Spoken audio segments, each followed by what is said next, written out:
In what you've done with your life thus far, is it giving you what you want? Is it giving you what you want? When you look toward the future, when you look at all that's going on out here, is there some place within yourself you say, hey, I know I need to be out there in that arena. I know I can do more than what I've been doing. I know there's some great music that I have within me that I haven't brought out here yet.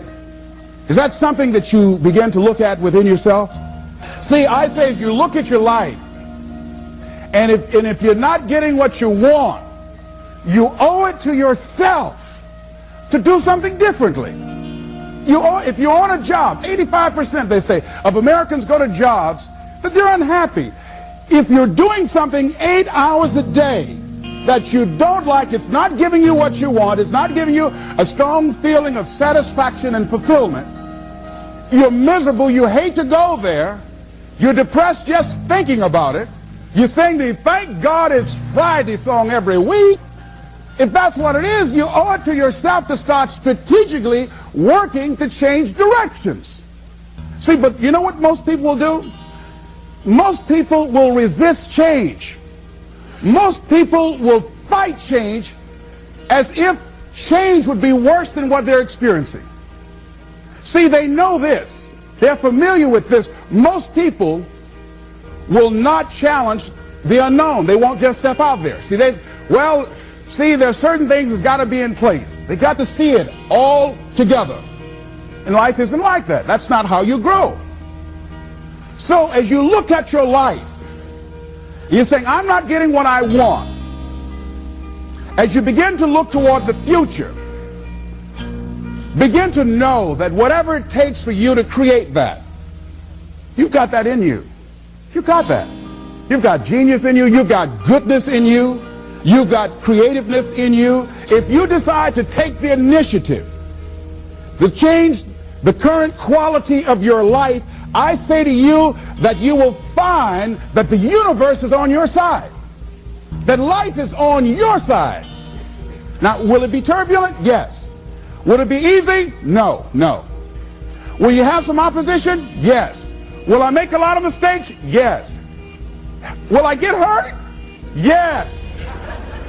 Yes. See, a lot of people won't try anything different in life because they don't want to get hurt. Let me tell you something. It's too much pain to duck. Pain is everywhere. You can hide under here. It will come where you are. It's everywhere. Viktor Frankl calls it unavoidable suffering. You can't duck it. But most people spend their life not wanting to deal with the pain of rejection, the pain of defeat, the pain of being disappointed, the pain of losing, the pain of failure, the pain of being criticized, the pain of not being liked, the pain. That's called life. Life is full of pain. It's everywhere. But guess what? There's no gain without pain, because it's the pain of regret that you experience. If I had it to do over again, that's a pain. Don't you know that's something? When you know, I was in a seminar once and this lady stood up. If I had my life to live over again, she talked about all of the things that she would do. And you can feel the pain of regret in her voice. The pain of regret. She still experienced pain. She was trying not to experience the pain of defeat, the pain of disappointment, the pain of loss, the pain of lack of support. And she still experienced pain. It was right there. We can't get around it. Most people are governed by their habits, their fears, and the opinions of others. A lot of people never try anything differently because they have been convinced by people in their lives that they value that they can't do it. They're living within the context of the opinions that other people have of them, the low expectations. Many people doubt themselves because when they thought about doing something at some critical point in their lives, somebody they respected and honored, somebody they believed in, somebody that they loved, someone they trusted said, you can't do that. And they accepted that. As you look at your life, ask yourself the question, what would your life be like?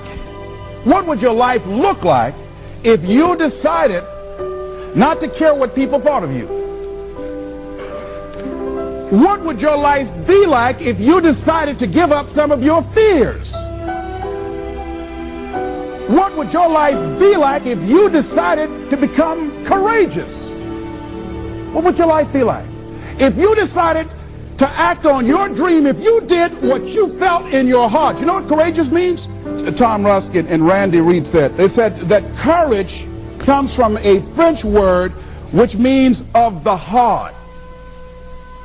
But how does it feel to you? He says it's courage, you know, it takes courage to live. Says most people go through life not allowing themselves to step out because they don't want to let go. They don't want to be blown around. They don't want to be moved. The courage to face life's whirling wind of contradictions. The courage to love yourself. The courage to love. For years, I was afraid to love. The courage to take a chance. The courage to be who you are.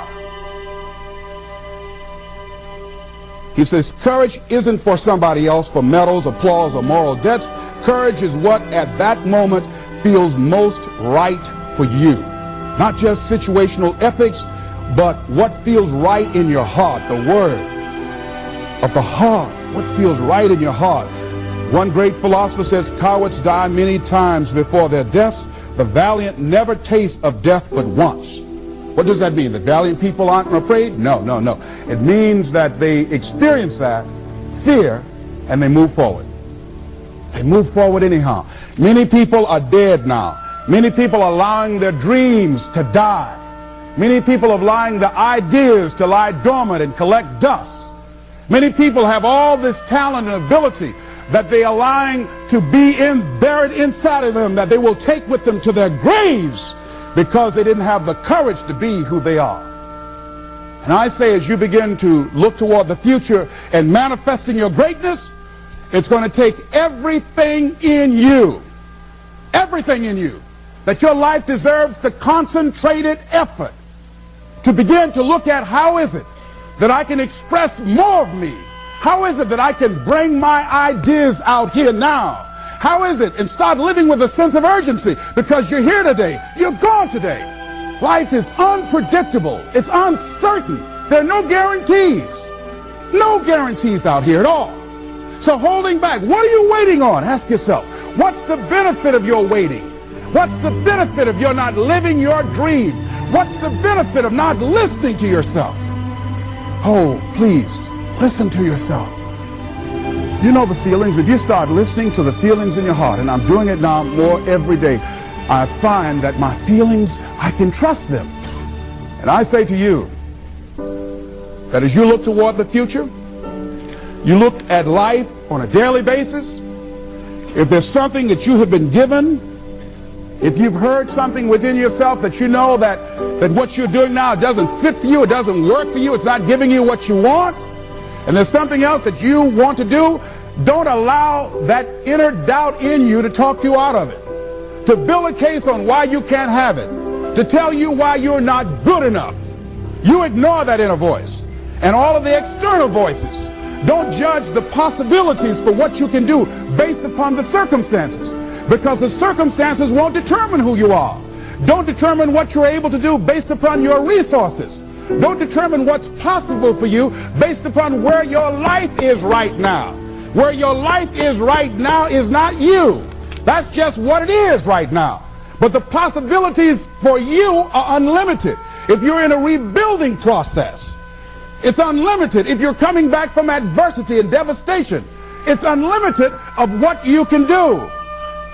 That's the capacity of human beings. It doesn't matter how many mistakes you've made. It doesn't matter how many flops you've had. It doesn't matter how much money you've lost. In fact, I see it only as an investment of what you learn from life. Not losses, but investments of what's possible for you.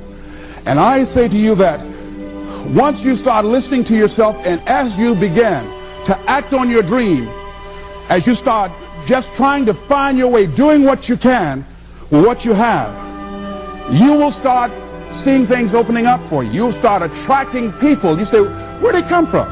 things will start coming together, clicking for you. You say, whoa, you start brainstorming. Ideas will come out of nowhere as you focus on it. The key to it is to begin to focus on what it is you want to do. Why, Les? Why is that important? Because as you focus on that which you want to do, that which we focus on, that which we give our energy to, it will begin to multiply. It will begin to expand. It will begin to develop your consciousness. And out of that comes your greatness. Out of that comes a commitment. Out of that comes a passion for life. Out of that comes a special power that you have in you that you haven't even called on yet. See, the powers that we have will never reveal themselves if we don't challenge them, if we don't put ourselves in a position where we have to use them.